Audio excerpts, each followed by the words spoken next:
வியாபாரியின் கதை. ஒரு ஊரில் ஒரு வியாபாரி இருந்தான். அவன் நன்றாக உழைத்து பணத்தை சேர்த்தான். அதனால் அவனுக்கு பண ஆசை அதிகரித்து மன நிம்மதி போய்விட்டது. ஒரு நாள் இரவு திடீரென்று அவனுக்கு ஓர் யோசனை தோன்றியது. சந்நியாசியாக விட்டால் மன நிம்மதி கிடைக்கும் என்று முடிவெடுத்தான். மறுநாளே தன்னிடம் இருந்த பணத்தை எல்லாம் ஒரு துணியில் மூட்டையாக கட்டிக்கொண்டு ஊரை விட்டு காட்டுக்கு வந்தான். அங்கே ஒரு சந்நியாசி தவம் செய்து கொண்டிருந்தாள். அவரிடம் பல சிஷ்யர்கள் தொண்டு செய்து கொண்டிருந்தனர்.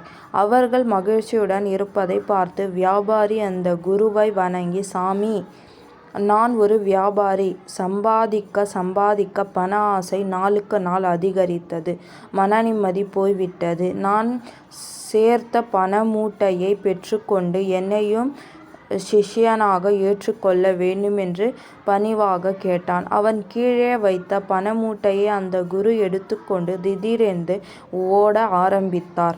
வியாபாரிக்கு ஒன்றும் புரியவில்லை. அவனும் அவளுக்கு பின்னே ஓடினான். அவன் தன் பின்னால் ஓடி வருவதை கவனித்த குரு இன்னும் வேகமாக ஓட ஆரம்பித்தார். வியாபாரியும் ஐயோ, என் பண மூட்டை என்று கத்தி கொண்டே அவர் பின்னால் ஓடினான். குரு பண மூட்டையுடன் வெகு தூரம் சென்றுவிட்டு பிறகு மீண்டும் அவரது இடத்திற்கே வந்து பண மூட்டையை அதே இடத்தில் வைத்துவிட்டு மீண்டும் சலனம் இல்லாமல் அமர்ந்து கொண்டார். நாக்கை தொங்க போட்டுக்கொண்டு வியாபாரியும் குருவிடம் வந்தான். தனது பணமூட்டையை இருப்பதை பார்த்து குழம்பி போனான்.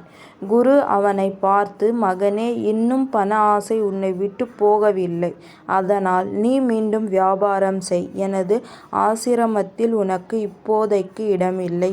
சென்று வா என்று சாந்தமாக உபதேசம் செய்தார். வியாபாரி தனது பண மூட்டையுடன் ஊர் திரும்பினான். நீதி: அளவோடு சம்பாதித்தால் மன நிம்மதியுடனும் இருக்கலாம்.